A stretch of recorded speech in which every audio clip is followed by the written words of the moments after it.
श्री तुलसीदास जी विनय पत्रिका में कहते हैं, ऐसे शिव जी को छोड़कर अनंत जो मांगने जाए और कहीं मांगने जाए उसका पेट कभी नहीं भर सकता।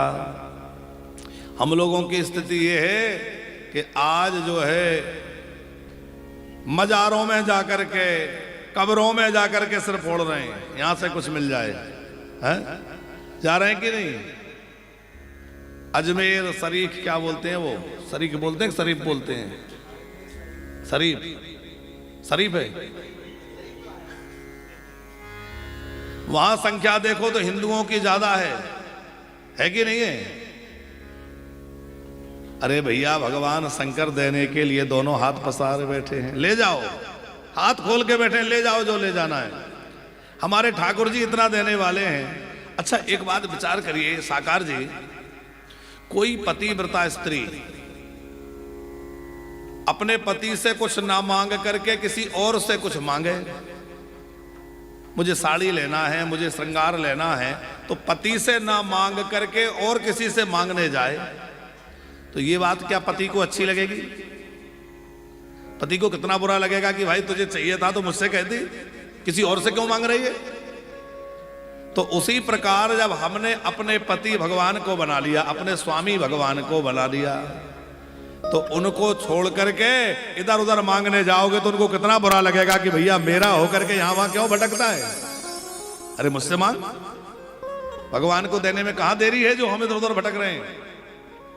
इसलिए हम कहते हैं बार बार, चादर और फादर के चक्कर में मत पड़ो। है? आप कहेंगे महाराज जी कट्टरता की बातें करते हैं, पर क्या करें, हमें चिंता इस बात की होती है कि आज तो हम कथा सुन रहे हैं, आप लोग सुन रहे हैं, हम सुना रहे हैं, आप सुन रहे हैं, पर जो स्थितियां देश में निर्मित हो रही हैं, यदि हम लोग सावधान नहीं हुए तो आज से 30-40 वर्ष बाद न कोई सुनने वाला रह जाएगा और न सुनाने वाला रह जाएगा। फिर किसको सुनाएंगे? कोई सुनने वाला ही नहीं रहेगा। धीरे धीरे सब बिगड़ा जा रहा है। तो सनातन की रक्षा बहुत आवश्यक है। हम लोगों को इतने देवता हैं, अरे राम जी से मांगो, श्री कृष्ण से मांगो, हनुमान जी से मांगो, दुर्गा जी से मांगो, गणेश जी से मांगो, ये देने में कमजोर है क्या? कल हम लोग गणेश जी के प्राकट्य की कथा सुन रहे थे और गणेश जी देने में इतने ज्यादा उदार हैं कि क्या कहना। हमने तो जीवन में अनुभव किया है कि गणेश जी की थोड़ी सी आराधना कोई कर ले, आप गणेश चतुर्थी का व्रत प्रारंभ कर दीजिए, कोई बड़े से बड़ा संकट हो, बड़े से बड़ी समस्या हो, गणेश जी बड़े सहजता से उसको निपटा देंगे, बड़ी जल्दी उसका समाधान कर देंगे। गणेश जी को लड्डू का भोग लगाइए, और यदि प्रतिदिन कोई गणेश जी को लड्डू भोग लगाने लग जाए तो जो चाहिए सो गणेश जी दे देते हैं। कितने लड्डू भोग लगाएं? बस 4 लड्डू भोग लगा दो, छोटे छोटे लड्डू बना लो। कभी कभी कोई विशेष कामना हो तो 1000 गणेश जी के नामों से गणेश जी को 1000 लड्डू चढ़ाइए। गणेश जी के 1000 नाम है, श्री गणेश सहस्रनाम से गणपति जी को 1000 लड्डुओं का भोग लगाइए। गणपति जी अत्यंत प्रसन्न हो जाते हैं, क्योंकि गणेश जी को लड्डू बहुत प्रिय है। दूसरी चीज क्या प्रिय है? गणेश जी को दूर्वा बहुत प्रिय है। गणेश जी को जब कोई दूर्वा चढ़ाता है तब भी बड़े प्रसन्न होते हैं। 1000 नामों से 1000 दूर्वा चढ़ा दो, गणेश जी जो मर्जी दे देते हैं। इतना नहीं कर सकते 108 दूर्वा चढ़ा दो, उतना भी नहीं कर सकते 4 दूर्वा चढ़ा दो, 21 दूर्वा चढ़ा दो, 11 चढ़ा दो, जो मर्जी जितना कुछ ना कुछ सेवा कर दो, गणेश जी प्रसन्न हो जाएंगे। दूर्वा जब भी चढ़ाएं तो उसके ऊपर के जो पत्ते हैं वो ठीक से होना चाहिए, कटे पिटे नहीं होना चाहिए। अच्छा, गणेश जी को दूर्वा इतनी प्रिय क्यों है? आपने कथा सुनी होगी। किस किस को पता है गणेश जी को दूर्वा क्यों प्रिय है? एक मैया हाथ उठा रही है बस। देखो, एक राक्षस था जिसका नाम था अनिलासुर। अनिल माने होता है अग्नि, वो अग्नि के समान तेजस्वी था साकार जी, और सब देवताओं को उसने दुखी कर रखा था, सबके अधिकार छीन लिए, किसी से मर नहीं रहा था। तो गणेश जी के पास सब देवता गए, तो गणेश जी ने कहा मैं उसका समाधान करता हूं। तो गणेश जी उसको पकड़ करके वो भक्षण कर गए, क्योंकि और किसी प्रकार वो मरने वाला नहीं था। अब गणेश जी उसको जैसे निकल गए तो उसका जो अग्नि का तेज था उससे गणेश जी के अंदर दाह उत्पन्न हो गया, दाहकता आ गई। अब गणेश जी को दाहकता आई तो उस समय ऋषियों ने बतलाया कि गणेश जी को दूर्वा का रस चढ़ाया जाए, दूर्वा का रस पान कराया जाए, जिससे इनको शीतलता मिलेगी। तो गणेश जी को दूर्वा का रस पिलाया गया, दूर्वा अर्पित करी गई, गणेश जी को उस अग्नि के ताप से शीतलता मिल गई। तब से गणेश जी को दूर्वा बड़ी प्रिय हो गई और गणेश जी ने कह दिया जो मुझे दूर्वा अर्पित करेगा मैं उसको मनोवांछित फल प्रदान कर दूंगा, वो जो चाहेगा सो उसको प्रदान कर दूंगा। यदि आप किसी भारी संकट में फंस गए हैं तो संकट नाशन गणेश स्तोत्र का पाठ करिए, आपके बड़े बड़े संकट दूर हो जाएंगे। भगवान गणेश जी का बड़ा सरल मंत्र है, गम गणपते नमः। कोई मंत्र ना आता हो तो गणेश जी की पूजा के लिए सबसे अच्छा मंत्र है, दूर्वा ले ली, गम गणपते नमः, गम गणपते नमः, गम गणपते नमः, ऐसे चढ़ाते जाओ। दूर्वा को यदि आप सिंदूर में कर लें तो वो और विशेष गणेश जी को प्रिय हो जाता है। दूर्वा को लेके थोड़ा सिंदूर में कर लीजिए और फिर एक एक दो दो दूर्वा लेके ओम गम गणपते नमः, गम गणपते नमः चढ़ा दीजिए, गणेश जी खुश हो जाएंगे। तो दूर्वांकुर, मोदक, लड्डू, लाल फूल गणेश जी को बड़ा प्रिय है। रक्त गंधानुलिप्तांगम रक्त पुष्पै सुपूजितम भक्तानुकंपनम देवम। भगवान गणेश जो है लाल चंदन बड़ा प्रेम करते हैं, लाल चंदन प्रिय है गणेश जी को। गणपति जी को लाल कुमकुम, लाल चंदन घिसने वाला रक्त चंदन हो या कुमकुम वाला लाल चंदन हो, गणेश जी को अर्पित करें, गणेश जी बड़े प्रसन्न होते हैं। लाल फूल गणेश जी को बड़ा प्रिय है।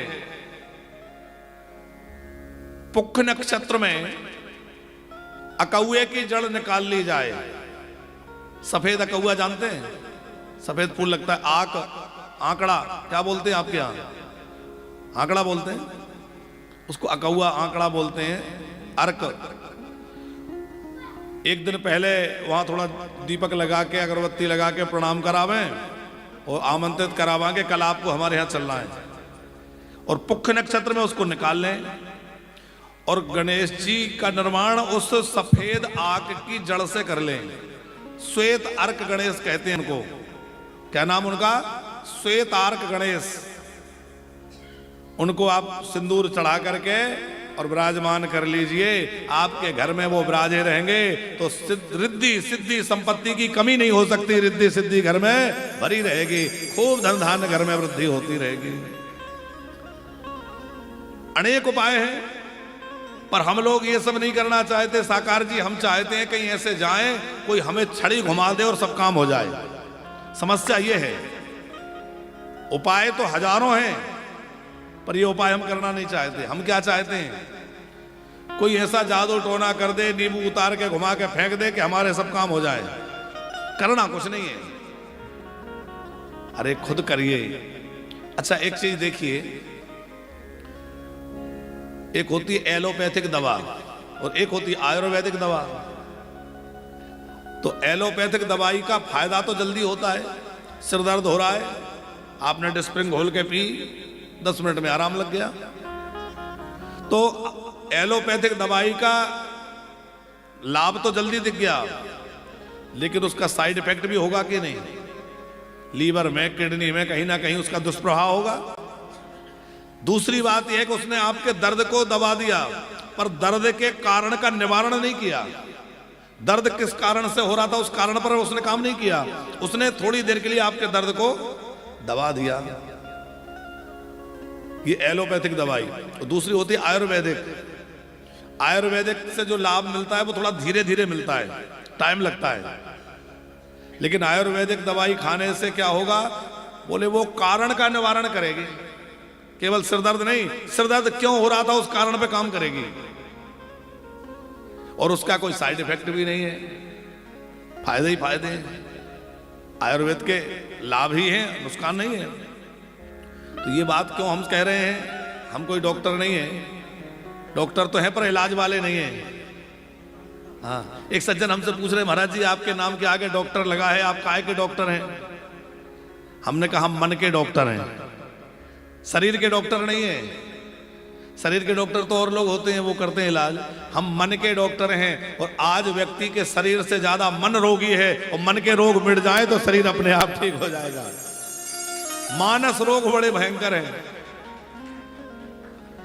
तो हम आपसे निवेदन ये कर रहे थे कि जो तांत्रिक क्रियाएं हैं, जिसमें किसी ने लकड़ी घुमाई काम हो गया, नींबू फेंका उछाल के काम हो गया, वो है एलोपैथिक दवाई की तरह।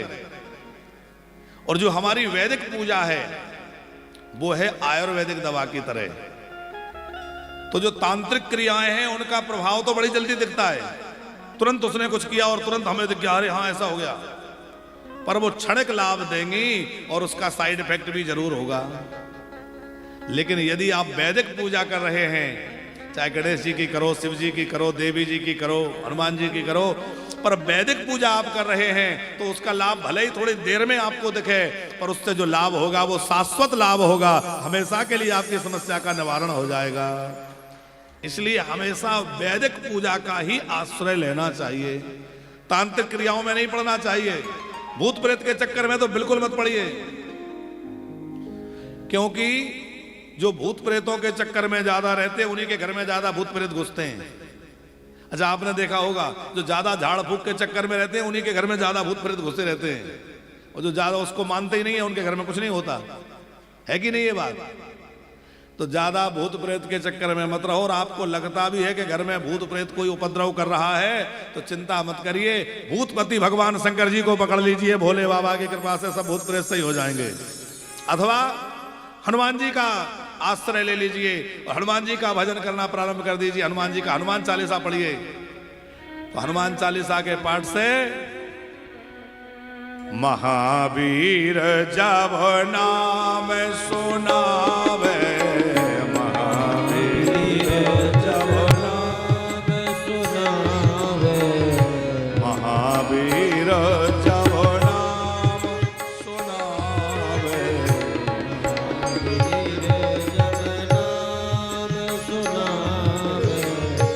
भूत पिशाच निकट नहीं आवे, भूत पिशाच निकट नहीं आवे, महावीर जब नाम सुनावे, महावीर जब नाम सुनावे, महावीर महावीर महावीर जब नाम सुनावे।